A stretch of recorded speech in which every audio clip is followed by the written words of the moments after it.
So, as you got that just now, you all felt it in one way or another.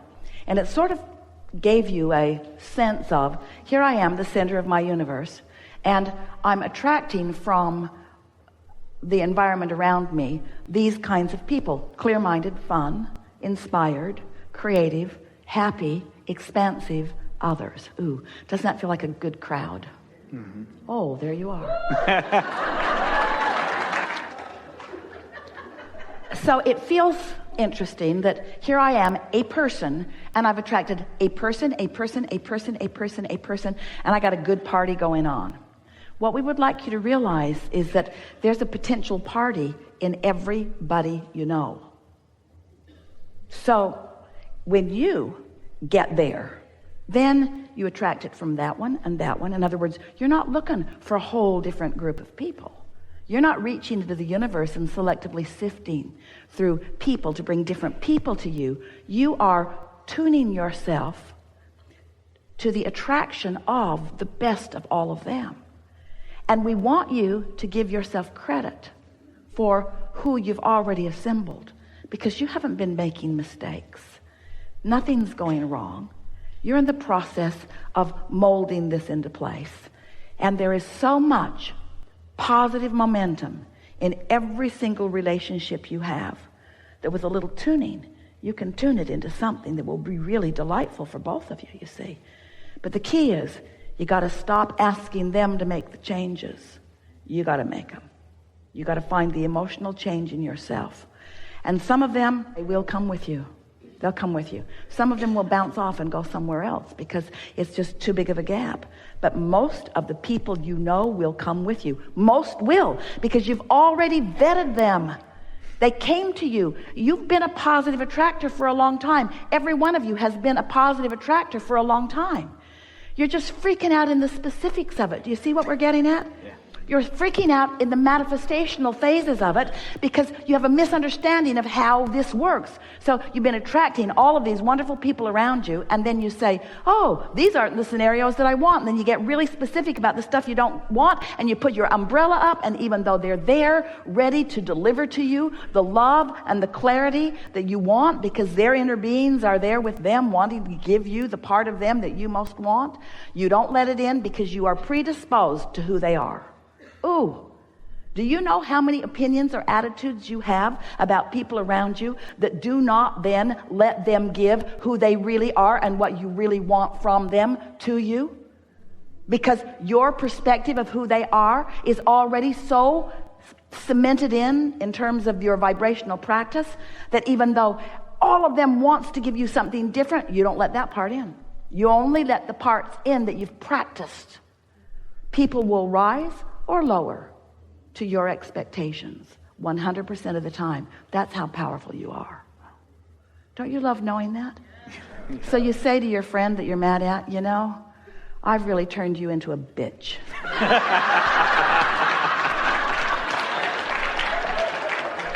I remember when what I attracted from you was so sweet, but not anymore. Not anymore. And I intend to do something about that. So you all, humans, we love you so. You have been using words like unconditional love for a while, not having a clue what it means. But you've been using the words. And what it means is love, meaning clarity, meaning alignment, meaning clarity, love, meaning alignment, meaning clarity, meaning appreciation, love, unconditional clarity, unconditional blended, unconditional alignment, love. Unconditional means being there regardless of the conditions that are around you, because you've focused yourself into caring about the feeling of the love, not needing the condition to change to get the love. That's what unconditional love is. It is tuning yourself to a frequency that is love, not asking conditions to change so that when you look at them, you can feel love. Oh, man. That's what goes wrong with relationships. That relationship you were talking about, that's what goes wrong with that relationship. If you were different, I'd feel better. Well, if you were different, I would feel better. Well, you need to be more different than I need to be more different. I think we should split up. Unconditional love is, it's my job to use the power of my focus to focus myself into a vibrational state of being where I can,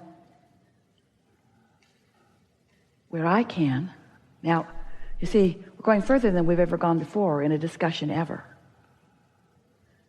Turning thoughts to things. I'm finding a way to achieve a vibrational mood or atmosphere because I care about how I feel, first and foremost. And in doing so, in the absence of resistance, my vibration raises to the frequency of the source within me who knows all that I've become and leads me directly to it. That's how things come out of thoughts. In other words, they're not being shipped in from other planets. It's not about somebody else gathering it up and handing some of it to you. It's about you allowing yourself a vibrational frequency that helps you to realize. You've all had the experience. Happens to Esther on a pretty regular basis. There's something that she's looking for and she can't remember where it is. She's spread out all over a lot of places. And so she will focus on it and she'll try to remember where it is. Try to remember, where did I put that? When did I last use it? But then she'll just relax and remember somebody knows where it is. The source within her knows where it is. But you can't find something that's lost. Because when you perceive that it's lost, you cut yourself off. You create an atmosphere or mood that doesn't give you the revelation, that doesn't let you realize where it is. It's exactly the same thing. So she'll just relax and she'll say, oh, Abraham knows where it is. And within a minute or two, she's got her hands on it. But we didn't say to her, she wasn't in a place where she could hear us say, it's over there, or it's in that room, or it's under that.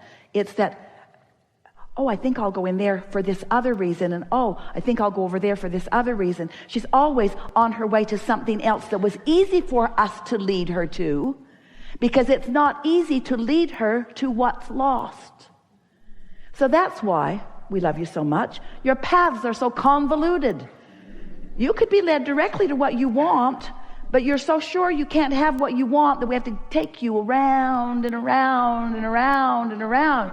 Oh, you believe that, or you believe that, or you believe that, or you believe that, or you believe that, or you believe that, or you believe that, or you believe that, or you believe that. Oh, looky there. Oh, looky there. Who knew? We knew. Esther says that on a pretty regular basis. Who knew? And then she hears us say, we knew. We knew. We knew. And you can know too. So here's your assignment. We never give assignments, but here they are. Lighten up.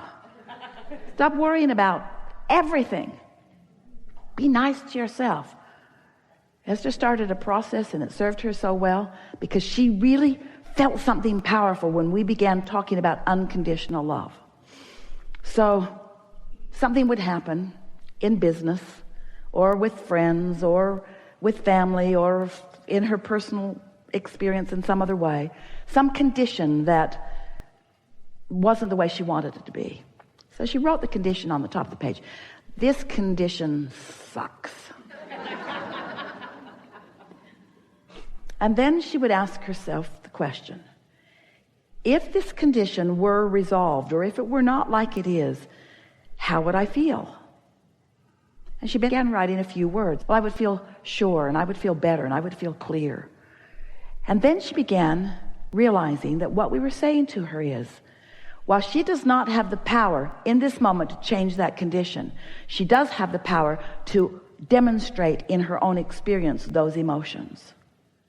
And after a few hundred times of identifying a condition that she was blaming for how she felt, and then just by writing the word fun, clarity, love, freedom, exhilaration, just writing those general aligning words, she was discovering the emotions that she thought she needed the condition to change in order to accomplish without the condition changing at all.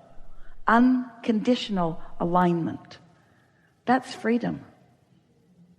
Humans worry, oh, Abraham, you're just teaching us to put up with stuff we don't like. Yeah.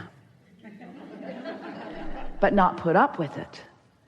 Allow your vibration to be neutral, to be not pushing against it, to be ripe and ready for the inspiration. Because all those things that you want, all that stuff, and we know you don't just mean stuff, you mean conditions and you mean all of that, but all of it, you want it because you believe you would feel better in the having of it. And we want you to show yourself that you can feel better without the having of it, and then you have it. That is just the trickiest thing. Esther argued with us about that for about 5 years. You guys should have set that up better.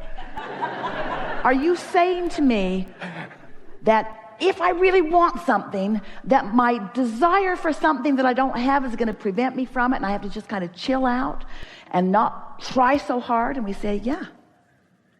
You have to find a way not to have active within you your awareness of its absence. Because when your awareness of its absence is the most active vibration you've got, you can never receive the revelation or realization. When you are in sync with who you really are and perceiving in a moment through that vantage point, indescribable. We've gone to a place that we have not been before. And we want to recap because you all, whether it's your first time here or not, you are all up to speed with what just happened here. So let's talk about what just happened here. Your source energy in physical bodies, and you had plenty planned before you got here, that is all still available to you. You got here, you sifted through contrast, you put more in there, more details about what you want. And source became every bit of those details and is shining a vibration, shining a light, so to speak, about all that you have become. If you're feeling negative emotion in any moment, it's because you've become something that you're not quite letting yourself be. You're not ever going to feel good until you let go of whatever it is that's keeping you from letting yourself be it and be it. In other words, that was the go with the flow phase of our commentary. In other words, just let go. Let the vortex take you in. It will, you see.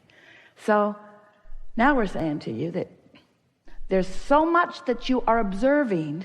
That's why you feel like you got to go away for 11 days and deprive yourself of the sensory that is around you. There's so much that is around you. There are so many conditions that you are letting control your vibration. But you don't have to let the conditions control your vibration. You have the ability to do it, and it's a simple thing. It took Esther about a week to really get the hang of this, and the process was so simple, what we just described to you. And then one day, Esther was sitting out on the porch in Texas. She's looking out across the pool, looking at it through the eyes of Source, looking at some statues, some cranes that had been crafted by a magnificent artist who lives near here. So she's looking at these beautiful cranes and just turning inside out with her pleasure of them. And then at the pool and the water flowing and the oak tree and the cardinal sitting in the oak tree. She was turning inside out. She was in a state of rapturous bliss. It was indescribable, as you can tell, as she is even now trying to find words that help you sort of get a sense of how wonderful it all felt. And she sat there, and then it sort of subsided as her focus began to drift a little bit. And then she thought, Abraham, I need to talk to you about this, because are these not lovely conditions that are producing this emotion within me? Prettiest sculptures, most lifelike and beautiful anywhere on the planet. Isn't that the reason I feel like this? And this oak tree that is 200 years old, that the house was built around, isn't that a condition that is part of the reason I feel like this? And this swimming pool in its perfection, aren't these conditions the reason I feel like this? And we said, you felt like that before you perceived these conditions in this way. There's a big difference there. And she knew what we meant because she had never felt that way about any of these things.